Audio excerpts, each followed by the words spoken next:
Welcome, everyone, to the Boiling Point Podcast. This is episode 99, Trump versus DeSantis. We are officially back from our Christmas break. It's been a little bit slow getting going, but we're working on a couple of series, and we're working on trying to make a couple episodes better. Look for episode 100 in the next 2 weeks, another milestone episode. I can't believe that we're all the way to 100, so look for that in the next 2 weeks.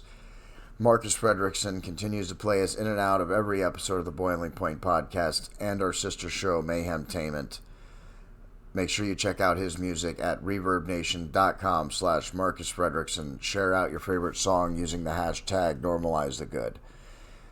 Also check out The Humankind on Facebook, The Humankind on Facebook, not to be confused with Humankind. It's The Humankind.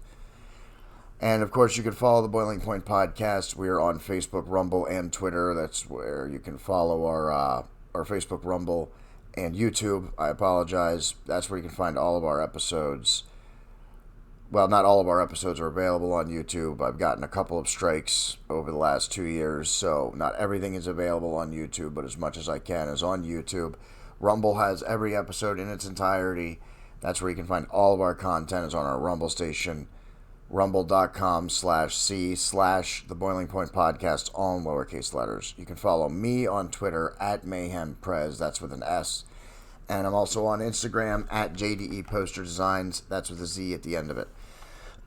Make sure you check out our storefront, please. If you want to support us more than liking, sharing, and watching our videos, bonfire.com/store/The Boiling Point Podcast. We have new products up. Check it out. Get yourself some apparel. And, of course, I do have a GoFundMe page. Look for it in the description of this video. And I always share it out on our social media. So we're going to talk about a potential Trump versus DeSantis battle that is to take place during the Republican primary. It's not a full-blown feud yet, but it certainly has potential to rupture into that, especially when you're talking about Donald Trump. So let's talk about the timeline about what's actually happened so far. The midterms didn't turn out the way anybody expected, including myself. There was not a red wave. It was a very small wave, if you want to call it that at all. But it certainly wasn't the red wave everybody, including myself, was predicting. Ron DeSantis, however, did become governor of Florida again. This is his second term now, and he won by nearly 20 points. He won his gubernatorial election by nearly 20 points. That's impressive considering the rest of the way the elections went. A lot of Trump Republicans didn't do well. They did not win. Candidates that he himself endorsed did not win. The Republicans won just enough to take control of the Senate, but it wasn't by no means a red wave. DeSantis, after his victory, especially by 20-plus points, started being recognized as the future of the Republican Party. Newspapers started running articles on him, about him. So Trump, of course, had to go on the offensive.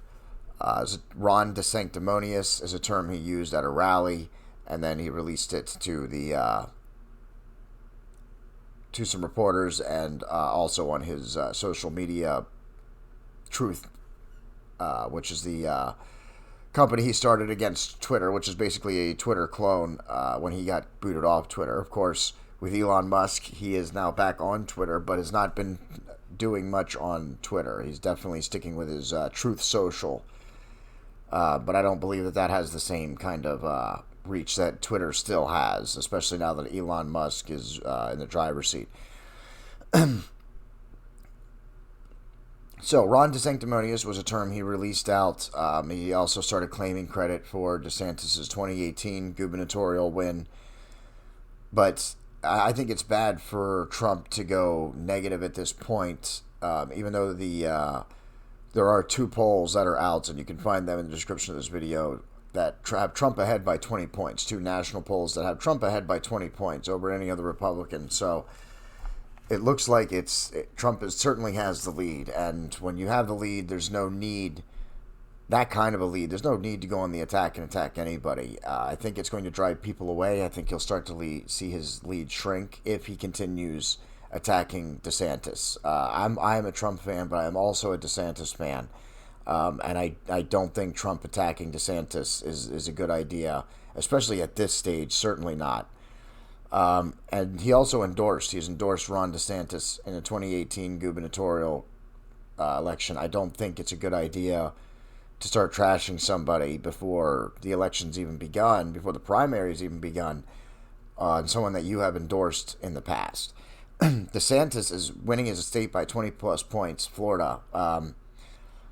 Even though he's losing by 20 plus points in any national poll right now, it's certainly a good starting point to have your own state by 20 plus points. So, and he has also not responded. He's not responding to Trump's negative attack, which I think is the right way to go, even though he's trailing by 20 points in the national polls.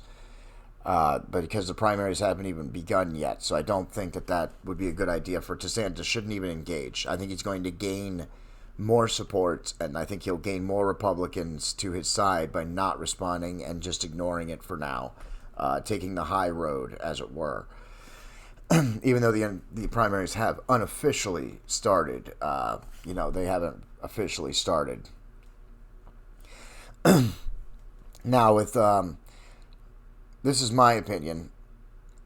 I think that Republicans, conservatives, constitutionalists, Americans all need to unite. And I think the Republicans especially should not be attacking each other during the primary. I think they need to try and run a clean campaign against each other if they want to do good in the general election. And I'm still hopeful that our elections are going to actually warrant something, even though there's a lot of fraud and a lot of things happening with our elections. This episode's not going on YouTube. I don't think... you still have to play for, in case it is a fair election, and you can't do that by attacking each other and then trying to unite. I think that formula isn't going to work this time. I think you need to unite the country in order for it to be clear that if the Democrats do win, that this election was stolen. Because even if you win by a few points in the general election, it's not going to be enough. You need to have a decisive victory in order to, or at least the majority of the country needs to be with you in order to point to a legitimate fraud. I think the only way that anything actually happens with any of that is if the country speaks out and actually wants something to happen. I do want something to happen. I want our elections to be much more secure than they currently are, and that's for another episode. But my ideal situation, though, would be for Trump and DeSantis, if they really want to help this country, if they really want to unite this party and this country, I think they need to not attack each other. I think they need to find a way to unite. I think Trump and DeSantis need to get together and agree to run a clean campaign, whether that's done publicly or privately, doesn't matter to me. I think those two need to get together and say, let's not attack each other. And I think that they need to run a clean campaign. And I think the winner needs to run for president. The winner of the Republican primary needs to run for president. And I think whoever wins should select the other as their VP candidate. I think they should go into the primary with that understanding. And I don't think anybody runs against them if they do. If they go in publicly and say, okay, we're going to run against each other. You, the country, decide which one of us two you want to have run this country. With Trump and DeSantis, I don't think anybody else runs.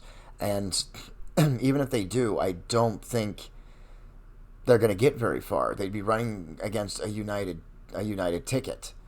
I don't know that Trump's ego would be able to handle being DeSantis's VP. But I would hope so. If he really cares about this country, he needs to put his ego aside. Trump and DeSantis both need to put their egos aside, unite for this country. I think they run a clean campaign through the primaries. Whoever wins runs as president. Whoever doesn't selects the other as their vice president. And the advantages to this is you have two Republicans from the start, right after the primary. Two Republicans, your president and vice president, right at the top, right at the beginning of the primary elections. Usually vice presidents aren't selected until for a little bit after the primary. I think going in and having that agreement at a time gives you a clear advantage. Then there's no waste of time choosing a vice president. It's clear who it is, and you start running and campaigning immediately. I think that gives you an edge. uniting the party also is a clear advantage. Uniting your base would be a clear advantage. Then you can try and get the people who aren't sure, or the people who don't agree with us, but maybe we can pull them to their side, or to our side, if you will. So I think they both should run a clean campaign, and they should try and work together, even through the primary. And Trump and DeSantis, I think a Trump-DeSantis or a DeSantis-Trump ticket, I think that wins the election. As long as the elections are fair, I think that wins the elections. So that's my opinion. That's what I think should happen. I don't think Trump should be going negative. I don't think him attacking DeSantis is a good idea. I know this is going to be a shorter episode, but wanted to make it straight and right to the point. I think it's a mistake for Trump to be attacking DeSantis, and I think they need to work together. Please share this out. Leave me a comment if you disagree with me in anything. Please leave me a comment, and please share this episode out. We're trying very hard to grow the show, and we need you, the viewers, to do that. Please share out episodes. That's what's going to help us grow the most. Even if you don't want to support us financially by going to the storefront or donating to the GoFundMe page, please share out some episodes. Marcus Frederiksen, please also check out his music. ReverbNation.com/Marcus Frederiksen. Our storefront is bonfire.com/store/The Boiling Point Podcast. You can find us on Facebook, Rumble, and YouTube. Just search The Boiling Point Podcast.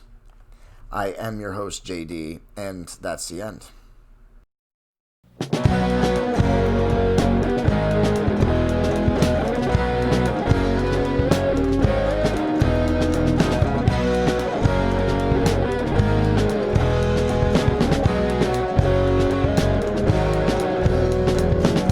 I'm not around, have you found? I'm always on you.